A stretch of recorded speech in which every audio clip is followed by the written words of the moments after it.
Hi, in today's video you will learn how we can hide our data inside a folder to secure our data with the help of CMD. So let's start it.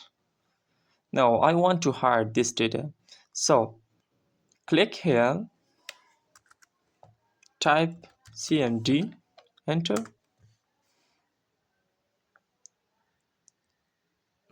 Now I want to create a folder for this data to hide.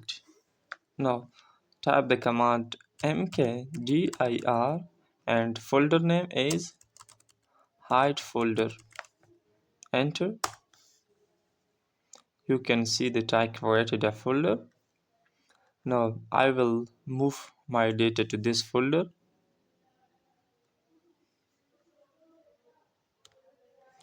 Now I want to hide this folder.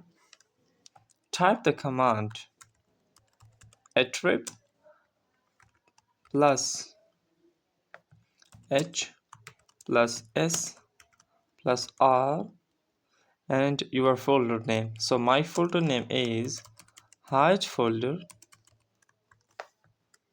and enter. You can see that I hide my data inside a folder. Now if you want it big, so type the command attrib hyphen s hyphen h hyphen s hyphen r and folder name.